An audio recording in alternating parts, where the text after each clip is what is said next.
जय जय राम।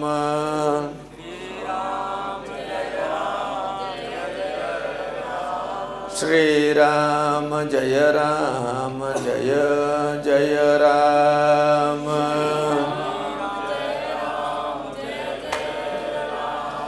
श्री राम जय राम जय जय राम।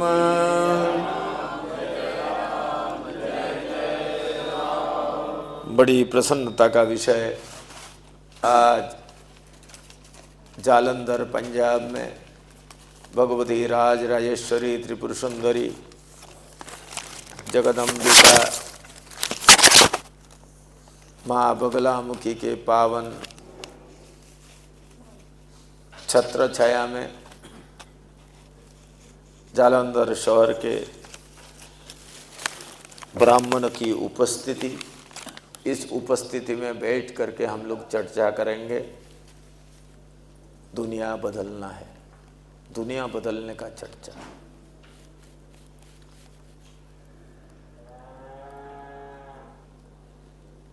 आप लोग के दिमाग में ये जरूर आया होगा, दुनिया भी बदलता है।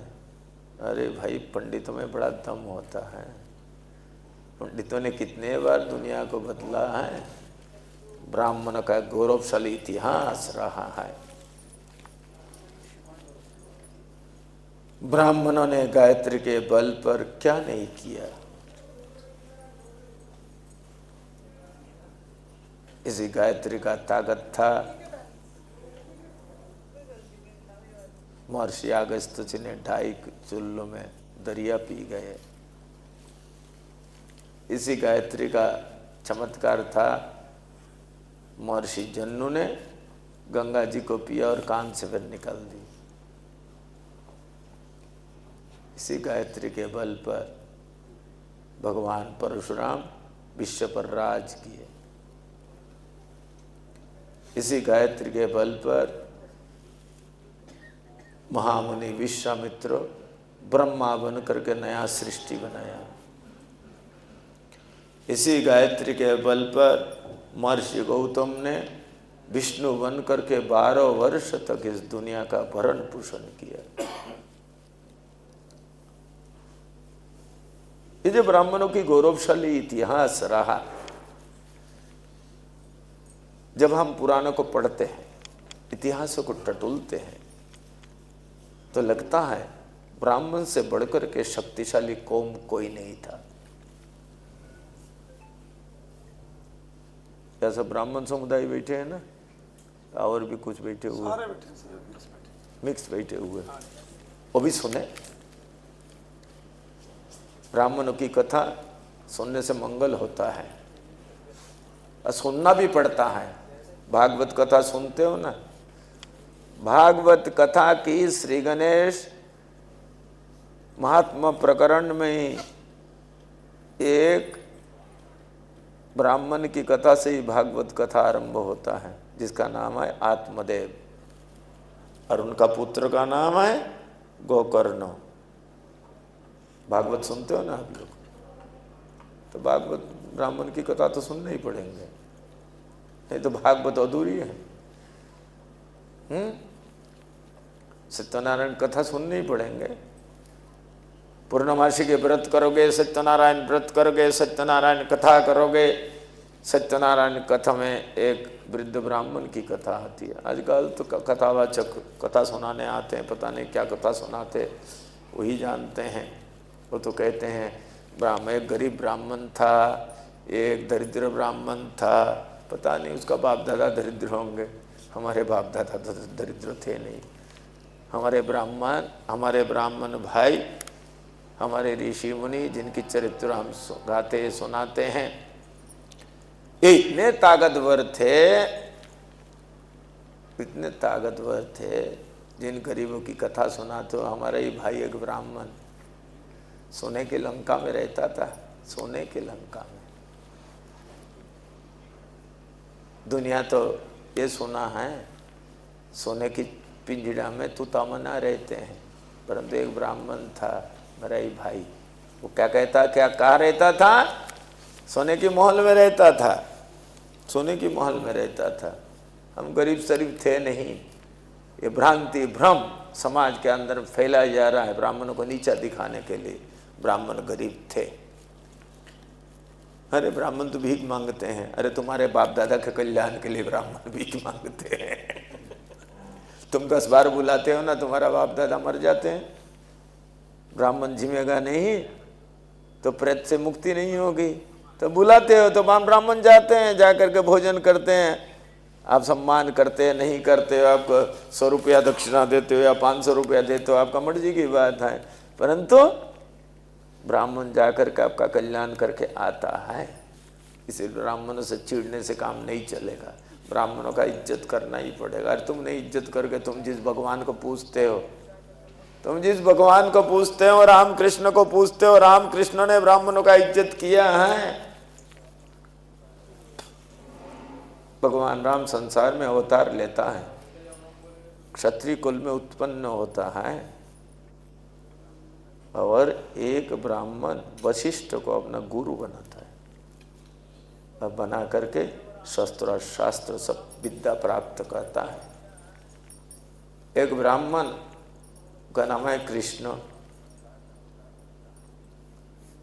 वो सांदीपनि महर्षि को गुरु बनाता है ना, और उनके आश्रम में रह करके उनका पैर दबा करके उनके भीख मांग करके भीख लाना और गुरुजी को पहले समर्पित करना, फिर गुरुजी की आज्ञा से उससे कुछ गुरुजी कहे तब खाना। ऐसे सेवा करके और भगवान श्री कृष्ण ने शस्त्र शास्त्र सब विद्या को प्राप्त किया। ब्राह्मण कौन हुआ? कृष्णम वंदे जगत गुरु।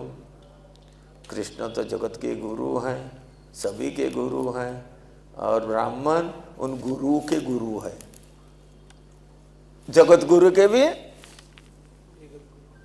गुरु है। अरे दुनिया वाले ब्राह्मणों को गाली दो कोई बात नहीं है, परंतु याद रखो ब्राह्मण का सम्मान तुम देव चाहे नहीं दो, तुम्हारे भगवान ने दिया है। इसलिए तुम ब्राह्मणों का सम्मान करोगे तो ब्राह्मण आशीर्वाद देगा, तुम्हारा जीवन मंगलमय होगा। और ब्राह्मणों को गाली दोगे, दुराशीष निकल गया तो चारों खाना चीत जाओगे, चारों खाना चीत जाओगे। इसलिए ब्राह्मणों से दुश्मनी करना, ब्राह्मणों से ढहा करना उचित नहीं है। ब्राह्मण को भी षड्यंत्र नहीं करता है। ब्राह्मण किसी का कल्याण नहीं चाहता है, ब्राह्मण किसी का नुकसान नहीं चाहता है, ब्राह्मण किसी का बुरा नहीं चाहता है, ब्राह्मण षड्यंत्र नहीं करता है, ब्राह्मण किसी का कल्याण के लिए काम नहीं करता है। जिंदाबाद मुर्दाबाद ये ब्राह्मणों का नारा नहीं है, दूसरा नारा लगाते हैं सब। ब्राह्मण का नारा है सर्वे भवन्तु सुखिनः, सर्वे सन्तु निरामया, सर्वे भद्राणि पश्यन्तु मा कश्चित् दुःखभाग् भवेत्। ये ब्राह्मण की नारा है। ब्राह्मण षड्यंत्र नहीं करता है। सदैव ब्राह्मण संसार का कल्याण के लिए काम किया और आगे भी करते रहेंगे। हमारे ऋषियों की चरित्र, हम जितने भी ब्राह्मण बैठे हुए हैं कोई ना कोई परिचय देते। गोत्र, हमारे पराशर गोत्र, वशिष्ठ गोत्र, भरद्वाज गोत्र, अत्रि गोत्र, हैं वशिष्ठ गोत्र, भरद्वाज गोत्र। ये देखो वशिष्ठ गोत्री बैठा हुआ है, ये भरद्वाज गोत्र, वत्स गोत्र महर्षि वत्स के सपूत है, महर्षि वत्स के सपूत है। ये कौन है? जिनकी वंशों में भगवान को पैदा किया है, जिनका इतिहास मंगलमयी है। ऐसे कोई पुराण नहीं है जिस पुराण के अंदर में ब्राह्मणों की चरित्र नहीं गया। जितनी कथा है पुराणों के अंदर, उस हर कथा के अंदर में कोई ना कोई ब्राह्मण बैठा हुआ है, चरित्र गया है। जितने महिमा भगवान की है, भगवती की है, उतने ही महिमा ब्राह्मणों की है भाई। क्योंकि ये ब्राह्मणों की महिमा बड़ा अद्भुत अलौकिक और वास्तविक ऐसे ही था, ब्राह्मणों की महिमा ऐसे ही रहा है। इसको कोई अतिरंजित बात नहीं है, यथार्थ बात है। ब्राह्मणों ने महिमा, एक गौरव। थोड़ा ये माइक साइक फोन सोन बंद कर दे भाई।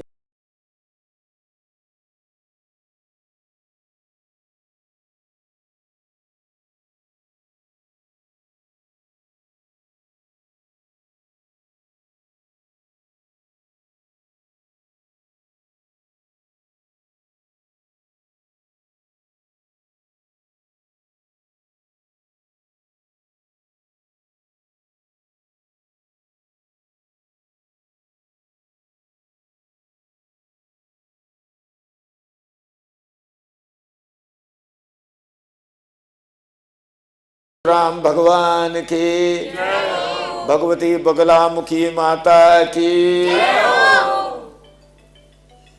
तो ब्राह्मण हम सब ऋषियों का परिचय देते हैं। हमारा गोत्र ये है, मतलब हमारी खानदान की श्री गणेश वहां से हुआ है। हम वशिष्ठ गोत्री, माने वशिष्ठ जी के खानदान आगे बढ़ते बढ़ते मुझ तक पहुंचा। मैं वशिष्ठ गोत्री हूं, वशिष्ठ गोत्री हूं।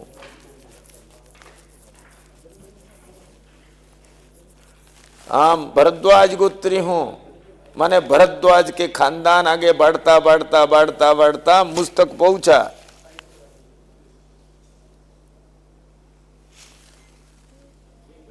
तो एक कहावत है, बेटे के संपत्ति का, बाप के संपत्ति के मालिक कौन होता है भाई? बेटे ही होता है। तो हमारे बाप, बड़े बाप कौन है? हमारे गोत्र के प्रवर्तक वशिष्ठ, विश्वामित्र, पराशर, उनसे मेरा शुरू हुआ है। तो हमारे बाप दादा सब वहाँ से ही आरंभ हुआ। इसीलिए हमने वो संपत्ति को लेकर के जन्म लिया है। जिस संपत्ति, जो ताकत उस वशिष्ठ और विश्वामित्र में था, वो ताकत को लेकर के हम जन्म लिए हैं। परंतु अब वो ताकत दिखता नहीं है, परंतु है आप वही। इसमें कोई शंका नहीं करनी चाहिए। तभी तो तेज दिखता है। कोई कुछ बोल गए ना ब्राह्मण को, बर्दाश्त नहीं कर पाता है ब्राह्मण।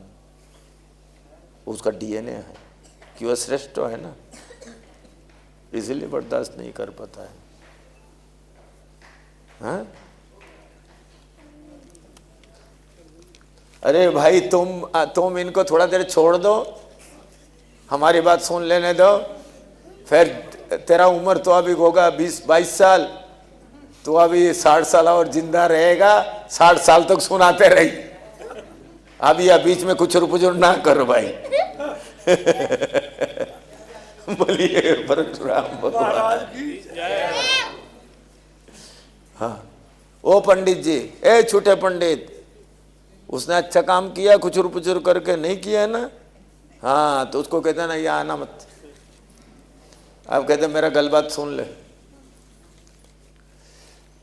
बोलिए बगलामुखी माता की। तो हम उस ऋषियों के संतान हैं। मेरे अंदर में वो ताकत है, परंतु दिखता तो है नहीं। कैसे दिखेगा? आग के ऊपर में राख पड़ जाता है तो आग दिखाई पड़ता है? गर्मी का पता चलता है? कुछ भी पता नहीं चलता है। फूंक मारा तो दुनिया को जला सकता है। तो ऐसे ही जैसे आग में राख पड़ा हुआ है तो कुछ उसका पता नहीं चलता, ऐसे ही ब्राह्मण के ऊपर में कुसंस्कार के राख पड़ा हुआ है। फूंक मारो तो अग्नि का राख हटते ही जैसे अग्नि के चिनगारी निकलता है, ऐसे ही ब्राह्मणों के कुसंस्कार के, ब्राह्मण के ऊपर में जो कुसंस्कार का राख पड़ा हुआ है, इसको भी फूंक मारने से फिर ब्राह्मण रूपी अग्नि प्रज्वलित हो जाएगा। वो ब्राह्मण बैठा हुआ है। उस अग्नि को प्रज्वलित कौन करेगा? ये जो ब्राह्मण रूपी अग्नि डाई चुल्लू में दरिया पी जावे, हवाई जहाज बना लेवे, एटम बम बना लेवे, ये सब आज जितना भी देखने को मिल रहा है ये सब ब्राह्मणों का ही देन है भाई। ब्राह्मण ने बड़ी तपस्या की और तपस्या करके एकांत में बैठ करके गायत्री जप करते करते करते करते वेद के विज्ञान, वेद के एक एक मंत्र क्या है, एक एक मंत्र एक एक विद्या है। वेद के एक मंत्र हवाई जहाज का ज्ञान सिखा रहा है, वेद के एक मंत्र चिकित्सा विज्ञान सिखा रहा है, वेद के एक मंत्र ब्रह्मास्त्र सिखा रहा है। बगलामुखी माता है, ब्रह्मास्त्र है, वेद के ही मंत्र हैं। वेद के एक मंत्र मिसाइल सिखाता है, वेद के एक मंत्र संगीत सिखाता है, संगीत का ज्ञान, ये सब वेद के एक एक मंत्र हैं। वो वेद किसके बच्चे हैं? वेद की माँ का नाम गायत्री, वेद माता गायत्री। क्या बोलते हो आप लोग? वेद माता गायत्री। वेद की माँ का नाम गायत्री है। गायत्री ने वेद को पैदा किया। वेद में क्या है? कुछ मंत्र है, उनके बाल बच्चा है। तो जैसे ही गायत्री जपता है ना ब्राह्मण, तो गायत्री पहले क्या करता है? ब्राह्मणों के सारे कुसंस्कार को नष्ट करता है, जला देता है। जब वो शुद्ध हो जाता है, क्लीन हो जाता है, तो उसके अंदर में गायत्री, जब यज्ञोपवीत समय संस्कार के समय में कान में गायत्री का उपदेश करते हैं, उपदेश करते ही उसके अंदर में वेद के 96,000 मंत्र उसके अंदर में प्रवेश कर जाता है। परंतु जैसे राख के अंदर में आग दबा हुआ रहता है, ऐसे ही मंत्र दबे हुए रहते हैं। जैसे ही गायत्री मंत्र और गायत्री का फूंक लगी तो एक एक करके वो मंत्र जागृत होता है और एक एक विद्या को प्राप्त कर लेता है। इसलिए हमारे ऋषियों के जो अद्भुत चरित्र पुराणों में प्राप्त होता है, इन ऋषियों की अद्भुत शक्ति केवल गायत्री में निहित था। इनने गायत्री के अतिरिक्त और किसी का जप तप नहीं किया, आवश्यकता भी नहीं है। ब्राह्मण तो भूसूर स्वयं देवता हैं। ब्राह्मण स्वर्ग में जाते रहे, स्वर्ग प्राप्ति के लिए ब्राह्मण को कोई तप करने की जरूरत नहीं है। चलते हुए छलांग मारा, स्वर्ग में पहुंच गए, ऐसे इतिहास मिलता है। तभी तो झगड़ा हो गई, एक राजा को शाप देना पड़ा वशिष्ठ को, वो स्वर्ग जाने की, मेरे को स्वर्ग भेज दो। कहा स्वर्ग में तुम नहीं जा सकते हो, देवता जाते हैं स्वर्ग में। बोले आप भी तो जाते हो, वशिष्ठ जी भी स्वर्ग में जाते हैं ना, आप भी जाते हो ना, आप भी तो मानव है। बोले नहीं नहीं, मैं देवता हूं, मैं भूसूर हूं। भू माने धरती, सुर माने देवता, मैं इस धरती के देवता हूं, इसीलिए मैं जाता हूं स्वर्ग में। बोले आप में हम में देखने में तो कोई फर्क नहीं है। बोले शरीर दृष्टि से फर्क नहीं है, परंतु तेरे और हम में बहुत फर्क है भाई। तू मैं करने लगा गुरुदेव से, वशिष्ठ जी से।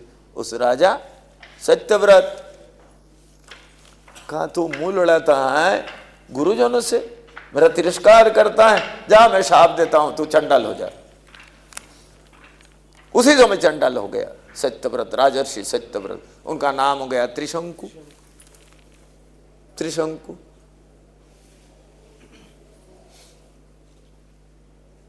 तो देवता तो स्वर्ग में जाते हैं, ब्राह्मण भी स्वर्ग में जाते हैं, दूसरा नहीं जा सकता।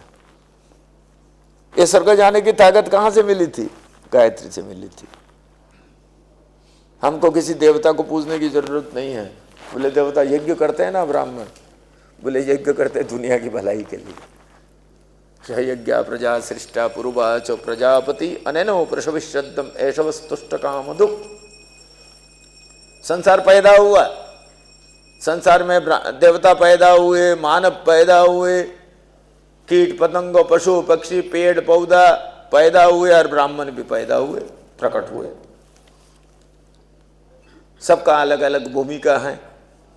पेड़ के बिना किसी का काम नहीं चल सकता है। हम नाक से श्वास छोड़ते कार्बन डाइऑक्साइड, उसको पेड़ खाता है, उसके बदल में हमको जीने की ताकत देता है, प्राण, वायु, ऑक्सीजन।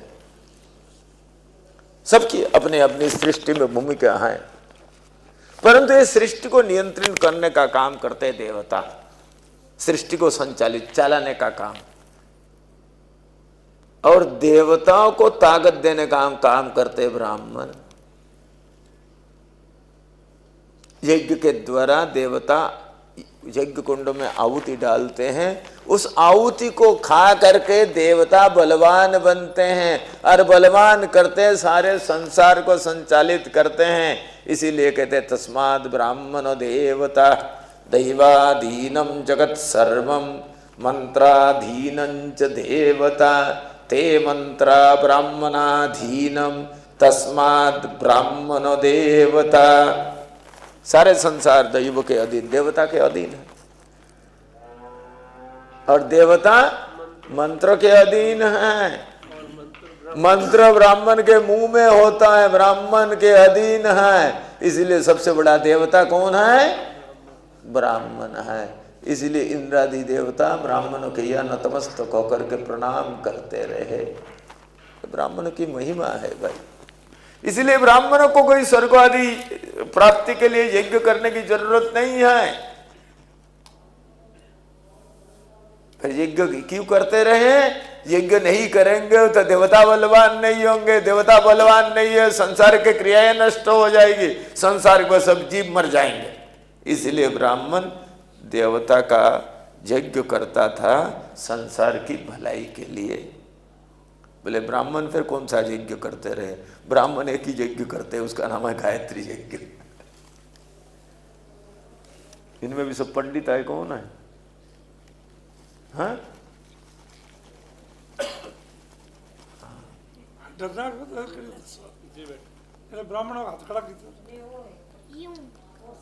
ब्राह्मण के लिए एक ही यज्ञ करते रहे, उसका नाम गायत्री यज्ञ। ब्राह्मण के लिए एक ही देवता, उसका नाम गायत्री। ब्राह्मण के लिए एक ही देवी, उसका नाम गायत्री। ब्राह्मण के लिए एक ही ज्ञान, उसका नाम गायत्री। ब्राह्मण के लिए एक ही तप, उसका नाम गायत्री। तपोबल विप्र सदा वरियारा, तपोबल से ब्राह्मण इस संसार में श्रेष्ठ कहा गया है। तो ब्राह्मण का तप का बल क्या है? गायत्री। उसी के बल पर ब्राह्मण इस संसार में बलवान रहा है। उस शक्तिशाली कौम के हम संतान हैं, इसलिए हम भी बलवान हैं। परंतु दीनहीन दरिद्र क्यों हो गए? हमने गायत्री दिया छोड़, छोटी एंटीना को भी छोड़ दिया। टीवी एंटीना बिना टीवी बोलेगा, वाईफाई एंटीना के बिना काम करेगा। ये चोटी नहीं है, ये मेरा एंटीना है। देखो परशुराम जी के खोपड़ी पर कितने बड़े चोटी हैं, चोटी का ही मुकुट बना लिया उन्होंने, इतना बड़ा एंटीना है। सारे ही एंटीना बना लिया।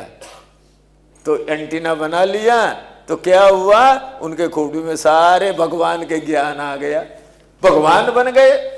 हमने तो एंटीना को ही काट दिया, कनेक्शन मेरा कट गया, मेरा दैवी शक्ति से कनेक्शन कट गया।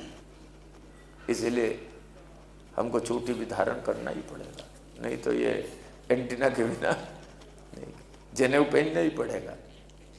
उसके बिना काम चलने वाला नहीं है भाई। जनेऊ पहनते ही 96,000 मंत्र के अधिकार मुझको आता है, मेरे शरीर में प्रभु घुस जाता है। 96,000 वेद के विज्ञान मेरे शरीर के अंदर में घुसता है। जैसे ही गायत्री जपते हैं 96,000 मंत्रों के एक एक मंत्र जगने लगता है।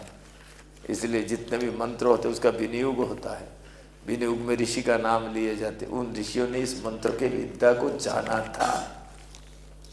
इसीलिए ये ऋषि लोग बड़े बलवान थे।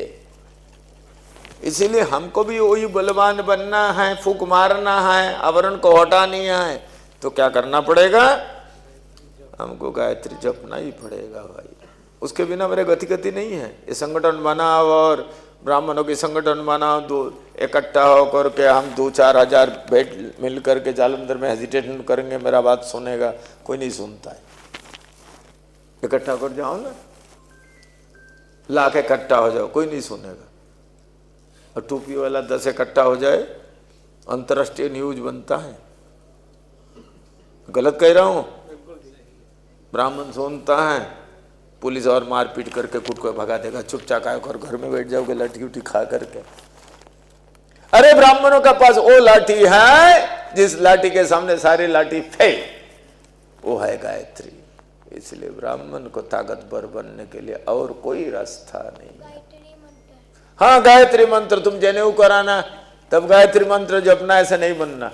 गायत्री मंत्र जोर जोर से हल्ला मत मचाना। गायत्री जोर से नहीं बोली जाती। गायत्री जोर से बोलते, टेप रिकॉर्ड चलते हैं ना, टेप रिकॉर्ड चलते, माइक से बोलते हो, गायत्री नहीं है, वो तो शब्द मात्र है। गायत्री तब होगा यज्ञ संस्कार के बाद एक शुद्ध ब्राह्मण जब कान में सुनाएगा, उसका नाम गायत्री भाई। इसीलिए ब्राह्मण का डीएनए है।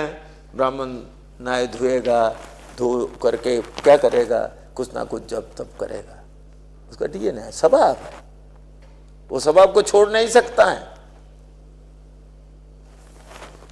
तो फिर जब हम छोड़ ही नहीं सकते हैं तो हम कायदा से कर लेना भाई। जितना देर हम कोई देवी देवता को मनाते हुए बिता रहे हैं, उतने दिन गायत्री को मना लेना। सवेरे उठे, उठ करके स्नान वान करके पवित्र हो करके धोती पहन ले, गमछा पहन ले, तहमद पहन ले, एडवोकेट कोर्ट में जाएगा, डिग्री तो उसके पास है और डिग्री भी है, कोर्ट के लाइसेंस भी हैं, फिर भी जज के सामने खड़ा होने के लिए काला कूट के पहनना ही पड़ेगा। एक गले में तनी लगाना ही पड़ेगा सफेद सफेद, नहीं तो जज उसको पेनाल्टी करके जेल में तो भेज सकता है। हर जगह का वेशभूषा एक जैसे नहीं हो सकता है। आप पैंट पहनिए, कोट पहनिए, टाई पहनिए, स्वेटर पहनिए, जैकेट पहनिए, सब कुछ करिए, क्यों मना करता है। मैं जिस समय गायत्री जपो उस समय तो आपका वेशभूषा आपके पंडित जी की तरीका होना चाहिए। उस समय बाबूजी नहीं है, उस समय पंडित जी,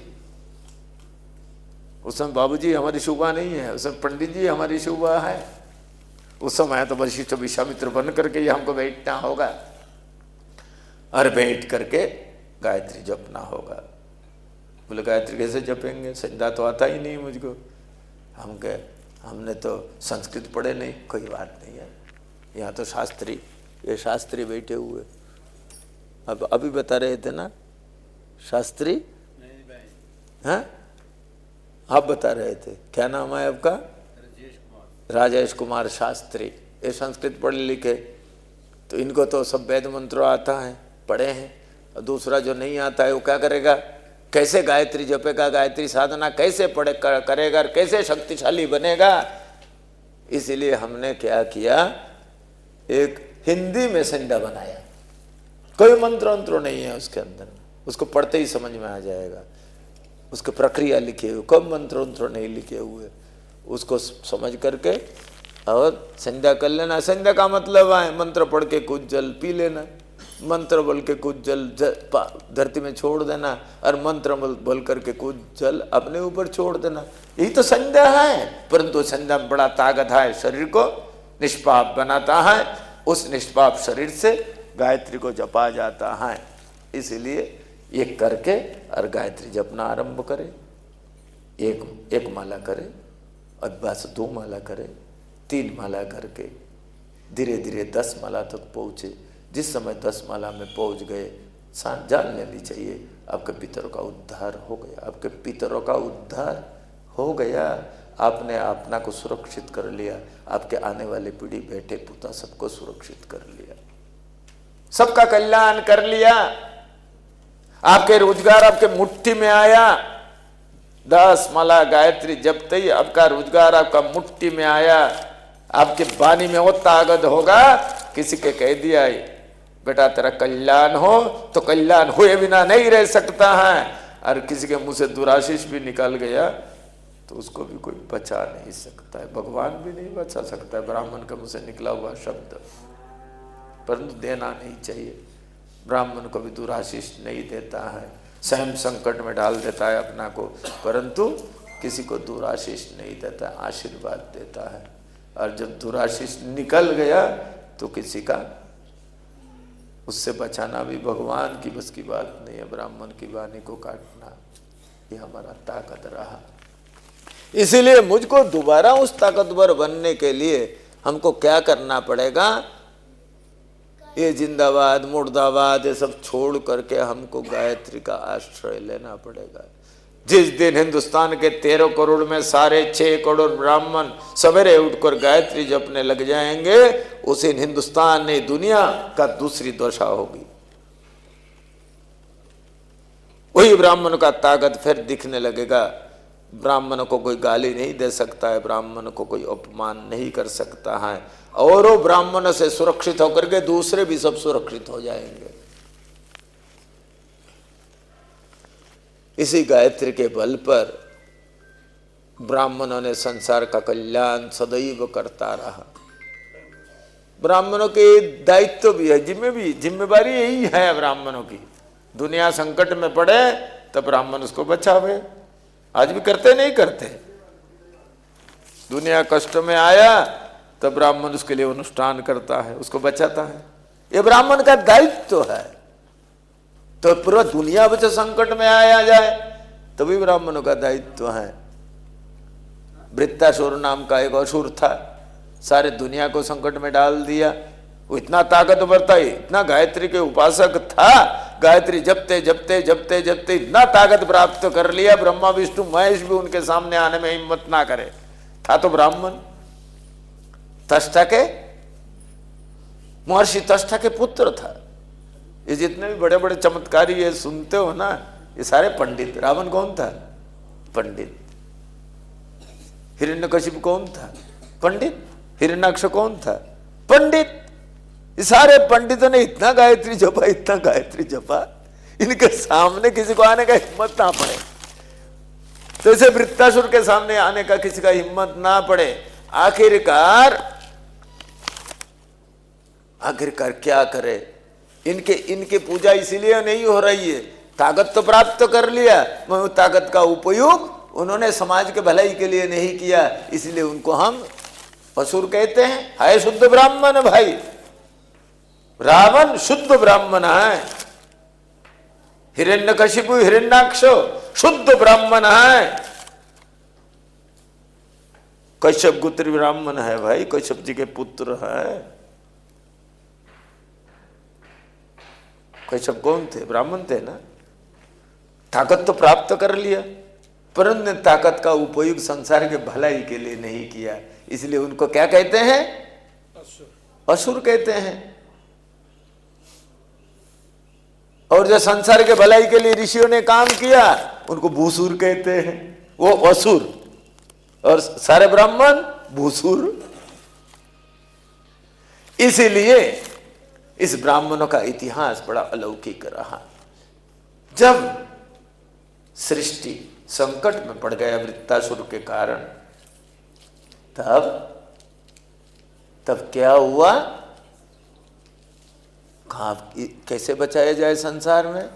देवलोक में मीटिंग हुई, मीटिंग में निर्णय लिया ब्राह्मण के शरीर त्यागने से ही ये मरेगा। बोले कौन ब्राह्मण? बोले एक ब्राह्मण है, नैमिषारण्य में रहते हैं, उनका नाम है दधीची।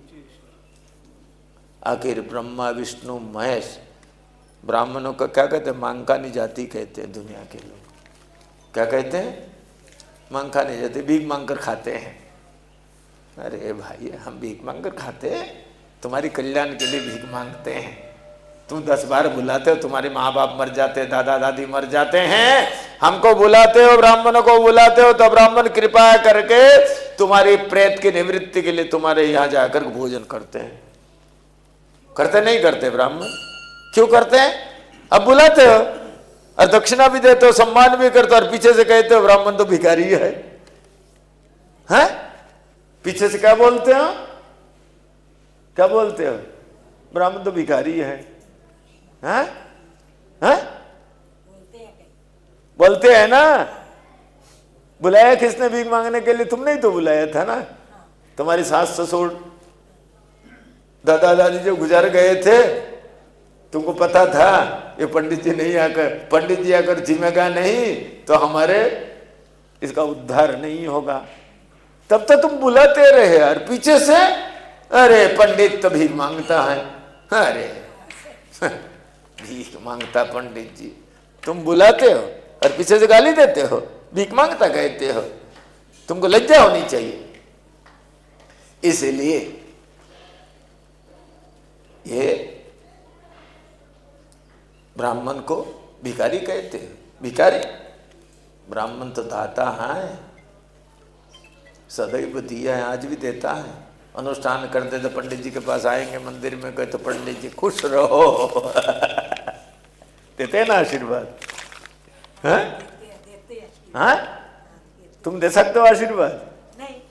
तो फिर तुम में दम ही नहीं है आशीर्वाद देने का। ये पंडितों में दम है तभी तो आशीर्वाद देते हैं ना। ये पंडितों में दम है,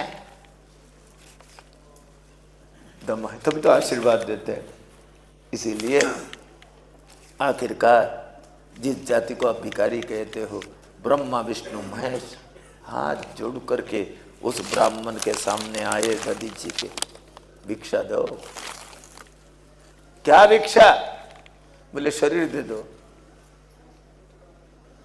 बोले दुनिया संकट में है, दुनिया को संकट से बचानी है, इसलिए आपके शरीर के हड्डी से बनेगा एक शस्त्र। अच्छा, मेरे शरीर के त्याग देने से संसार बचेगा, तुरंत लो मेरा शरीर। दुनिया ने धन संपत्ति दिया है भाई, ब्राह्मणों ने तो शरीर भी दे दिया है। उनसे बढ़कर के दानवीर कौन होगा? कौन होगा दानवीर उनसे बढ़कर के? इसीलिए ब्राह्मणों की कारनामा रही है। जब जब संसार संकट में आया, तब तक इन ब्राह्मणों ने संसार को संकट से बचाने के लिए अपना शरीर तो दे दिया। और क्या करेगा ब्राह्मण? और क्या करेगा भाई? हैं? तुम तो पैसा दोगे, कुछ दे दोगे, परंतु ब्राह्मण तो शरीर भी दे देता है। इसीलिए ब्राह्मण से बढ़कर के दानी कौन होगा बताओ? इसलिए ब्राह्मण की महिमा बड़ा अलौकिक है। ब्राह्मणों का दायित्व है संसार को बचाना। अब ब्राह्मण दायित्व को समझता है तभी तो किसी का अनुष्ठान करने जाता है ना, उसको संकट से बचाने के लिए। तो हम एक का संकट बचाने के लिए दक्षिणा लेकर के उसका अनुष्ठान करते हैं। आप सारे दुनिया संकट में पड़ा हुआ है भाई। कहाँ आतंकवाद, कहाँ अराजकता, कहाँ भय, कहाँ लड़ाई, कहाँ झगड़ा, पता ही नहीं है कहाँ काल हम जिंदा रहेंगे नहीं रहेंगे। दिल्ली में कहाँ कार फट गया, सारे डॉक्टर ही डॉक्टर। 3000 किलो RDX, जालंधर में 100 किलो RDX लगा दे तो जालंधर का हैजामत हो जाए। 100 किलो RDX लगा दे जालंधर में तो जालंधर सिटी का अता पता ना चले। 3000 किलो RDX। राइजिन नाम का जहर कहाँ डालना था? दिल्ली के पानी टंकी में डालना था। एक साथ 3 करोड़ हिंदू खत्म हो जाए, ये योजना थी उनकी। दिल्ली में 20 लाख ब्राह्मण रहते हैं, सबको खत्म करना। हर जाति के लोग, सरदार भी रहते हैं, सब रहते हैं। हिंदू मात्र को खत्म करने के लिए 3 करोड़ एक साथ ये योजना थी। योजना फास हो गया, पोल खुल गई तो हम बच गए। पता नहीं है कल जालंधर में मैं रात को सोऊंगा, दूसरा सवेरा भी मैं जिंदा रहूंगा, देख पाऊंगा, इसका इस समय कोई भरोसा नहीं है। हकीकत बात बता रहा हूं आपको। भयंकर संकट से इस समय गुजार रहा है, और उसमें भी सबसे ज्यादा संकट में गुजार रहा है तो ब्राह्मण ही गुजार रहा है। कुछ टारगेट ब्राह्मणों को किए जा रहे हैं, हर टारगेट ब्राह्मणों को करता है। इसीलिए इस संकट से दुनिया को बचाने के लिए भगवती कृपा से एक योजना बनी। उसी के आधार पर 8 मार्च से 19 अप्रैल 2026 तक 43 दिन में 2000 त्रिकाल संध्या वंदन तत्पर ब्राह्मण इकट्ठा होकर के 43 दिन में 100 गायत्री पुरस्चरण करेंगे। एक गायत्री पुरस्चरण जिस ब्राह्मण ने जीवन ने कर लिया उससे बढ़कर के ताकतवर कोई होता नहीं है भाई। करते भी रहे, हमारे पूर्वज सब करते ही थे। हम आज भौतिकवादी हो गए तो सब कुछ छोड़ रखा है, सब कुछ अपना लिए, असल को छोड़ रखा है। असल को ब्राह्मणों ने छोड़ रखा है, यही तो बड़ी दुख की बात है। इसीलिए एक गायत्री पुरस्चरण करने के लिए, पुरस्चरण कहते 24 लाख गायत्री मंत्र का जप, उसके दशमांश हवन, हवन के 10वां हिस्सा तर्पण, तर्पण के 10वां हिस्सा मार्जन, मार्जन के 10वां हिस्सा ब्राह्मण भोजन, एक पुरस्चरण होता है। और एक ब्राह्मण को इस काम को करने के लिए लगातार सब कुछ छोड़ करके करेगा तो 2.5 साल लगता है भाई। 2.5 साल का पहले पुरस्चरण नहीं हो सकता है। ये संस्कृत पढ़े लिखे पंडित बैठे हुए, इनको पता है 2.5 साल का पहले पुरस्चरण नहीं हो सकता है।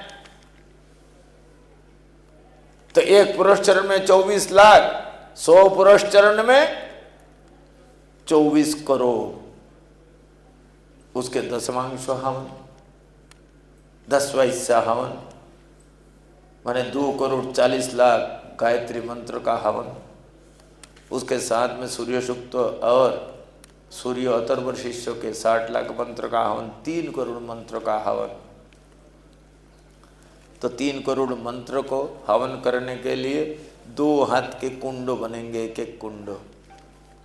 2 हाथ के एक कुंड में 1.5 लाख आहुति उसमें समा सकता है, नहीं तो कुंड भर के बाहर चला जाएगा आहुति। तो एक कुंड में 1.5 लाख आहुति, तो 3 करोड़ मंत्रों के लिए 200 कुंड चाहिए, इसीलिए 200 कुंड, 200 कुंड,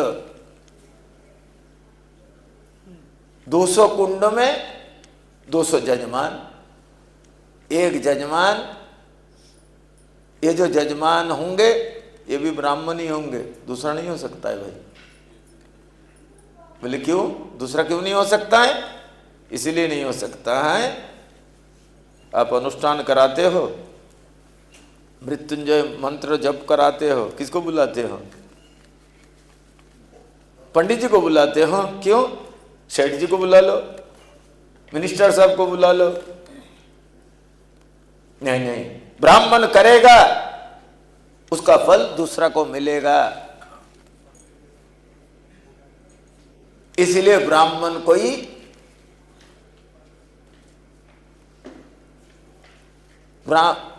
यज्ञ करने का अधिकार तो सबको है, परंतु यज्ञ करेगा उसका फल केवल उसी को मिलेगा।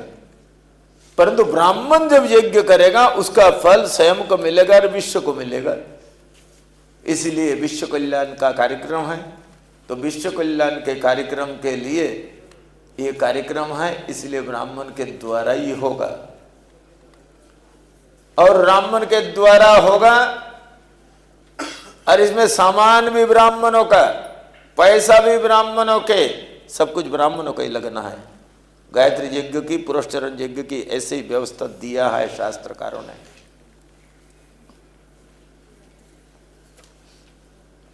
इससे जो शक्तिशाली ताकतवर आध्यात्मिक ऊर्जा पैदा होगा, उससे सारे विश्व के अंदर में सनातन धर्म विरोधी जो लोग हैं, ब्राह्मण विरोधी जो लोग हैं, सबके मन और बुद्धि बदल जाएंगे। 2026 के बाद सारे विश्व सनातनी हो जाएगा। एक समय था सारे विश्व सनातनी था, केवल आप लोग इसको एक कहकर चले गए एक महाराजा करके, ऐसे मत समझिए, ऐसे ही होना है, सुनिश्चित होना है। बोले कभी पहले हुआ है ना, हुआ है ना। वशिष्ठ जी ने शाप दिया त्रिशंकु को, उनको स्वर्ग पहुंचाने के लिए विश्वामित्र जी ने वचन दे दिया, और उनको पहुंचाने के लिए बड़ा प्रयास किया, बड़े यज्ञ जगादी की, उससे कोई यज्ञ से काम नहीं चला, असफल रहा। आखिरकार अंतिम उन्होंने सोचा नहीं, गायत्री के अतिरिक्त और कोई उपाय नहीं हो सकता है। तो पुष्कर पहुंचे और एक एक करके 100 पुरस्चरण महायज्ञ को संपन्न करी। एक पुरुष चरण में 2.5 वर्ष उनने अकेला ही किया था, इसीलिए 250 वर्ष लगा उन ब्राह्मण को। 250 वर्ष में उन्होंने उस पुरुष चरण यज्ञ को संपन्न किया। उसका परिणाम हुआ सृष्टिकर्ता ब्रह्मा के अंदर में सृष्टि निर्माण के लिए जितनी कला कौशल विज्ञान ज्ञान है, वो सारे ज्ञान विज्ञान विश्वामित्र जी में भर गया गायत्री के बल पर। वो ब्रह्मा हो गए, नया सृष्टि रचना चालू कर दिया, स्वर्ग बना दिया। शापित राजा त्रिशंकु को शाप मुक्त करके और वहाँ के इंद्र बना दिया। जनता जनार्दन पैदा होंगे तो खाने के लिए अन्न चाहिए, गेहूँ पैदा कर दिया, सारे सब कुछ बना दिया। तो आपन को विश्वामित्र जी ने इस यज्ञ के बल पर दूसरा दुनिया बना दिया था। अब इस दुनिया तो जो बने हुए दुनिया बड़ा सुंदर है, इसको गंदा करने का प्रयास किया जा रहा है। इसलिए संपूर्ण विश्व को क्लीन करना है, इसलिए शतगायत्री पुरुष चरण महायज्ञ है। इसका फल ऐसे ही होगा। इतना बड़ा यज्ञ है। अनुमान आपको एक झलक में बताता हूँ। एक गायत्री परिवार आता है, यज्ञ करा करके जाता है, टीन का नाद रख देते हैं, टीन का एक एक, और सबको बुला लेते हैं और संसार की कल्याण के लिए स्वाहा स्वाहा करते हैं, बड़ जोर जोर से गायत्री बोलते रहते हैं। वो गायत्री नहीं है, जोर से बोली जाएंगे, ये टेप रिकॉर्डर बोलेगा, शब्द मात्र हो सकता है। गायत्री तो तब होगा जब एक ब्राह्मण कान में गोपनीय तरीका से बोलेगा, उसी का नाम है गायत्री है। ऐसे ही शास्त्र कह रहा है, ऐसे वेद कह रहा है। इसीलिए कोई ब्राह्मण भूल से भी गायत्री को जोर से बोल नहीं सकता है। सब कुछ वो कर सकता है, परंतु गायत्री का उच्चारण नहीं कर सकता है सार्वजनिक स्तर पर। तो वो ऐसे करते हैं, बाजार से बुरादा का डब्बा खरीद करके मंगा लेते हैं। डब्बा में बुरादा आता है ना, उसी को सुहा सुहा सुहा। बुरादा का डब्बा आधा किलो में डब्बा आते 250 ग्राम के, हो गया यज्ञ हो गया। इसीलिए ये यज्ञ गायत्री परिवार का यज्ञ नहीं है, ये ब्राह्मण परिवार का यज्ञ है। ब्राह्मण परिवार के अंदर मर्यादाएं होती है कार्य करने का, किसको करना, कैसे करना, ये सब सारे कब करना। इसीलिए शुद्ध सामग्री का प्रयोग होगा। 250 कुंटल तिल केवल यज्ञ में लगेगा। 250 कुंटल तिल, उसके आधा चावल, उसके आधा जौ, उसके आधा शर्करा, उसके आधा औषधि सामग्री, आगर तागर, चंदन, सफेद चंदन, लाल चंदन, गुगुल आदि। 3750 किलो शुद्ध गाय के घी, अमेरिकन गाय नहीं, घर घर में तैयारी कर रहे हैं मेरे शिष्य भक्त लोग। 3000 कुंटल लकड़ी। पर सुन करके घबराना मत, इतना सामान, इतना बड़ा पैसा लगेगा। अरे तो कुछ भी नहीं है, करोड़ों लगेगा इसमें। तो घबराना नहीं, ब्राह्मण बड़ा उदार है। तिल भी दे दिया किसी ने, चावल भी दे दिए, सामान भी दे दिया, सब। घबराने की कोई बात नहीं है। बोले ब्राह्मण के अतिरिक्त तो और कौन देगा, ब्राह्मण इतना कमजोर नहीं है भाई। दुनिया की जब रक्षा की बात आती है तो ब्राह्मण पीछे नहीं होते हैं। अभी बहुत कुछ और चाहिए। आपके पकड़ में दम है तो आपको भी वहां कर पकड़ खोलनी है। सामर्थ्य तो है, और सामर्थ्य तो नहीं है तो खाली पकड़ आना, भगवती के दरबार में आकर प्रदक्षिणा करना, वहां बैठकर गायत्री जपना और पकड़ मजबूत करके घर लौटना, दोनों ही काम करना। पकड़ खाली है तभी जाना, पकड़ भरा है तभी जाना। भरा है तो भगवती की सेवा करके आना यज्ञ की, और खाली है तो अप्रदक्षिणा आदि करके पुण्य लिया ना, पकड़ भर जाएगा, पकड़ भर जाएगा।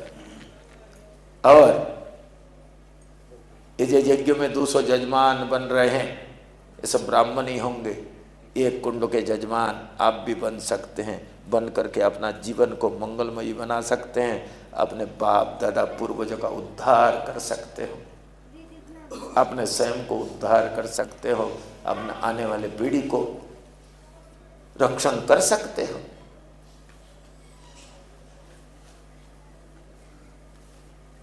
तेरह करोड़ ब्राह्मण हिंदुस्तान में रहते हैं।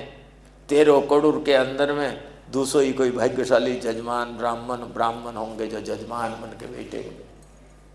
ऐसे भाग्यशाली में कोई नाम लिखाना है, लिखा सकते हैं। जगह अभी भी 13 ना 12 ना 13 जगह अभी भी खाली है, बाकी सब लिख गए 200। साथ साथ हमने तो आप लोग को संदेश सुना करके चले गए ब्राह्मण समाज को। ब्राह्मण समाज को शायद आपको ये जानकारी नहीं था, मैं ब्राह्मणों की सभा बुलाया था, सभी का सभा नहीं बुलाया था। खैर कोई आ गया तो अच्छी बात है। खैर जब ये हुआ सनातन में बोलूं, हैं जो सनातनी है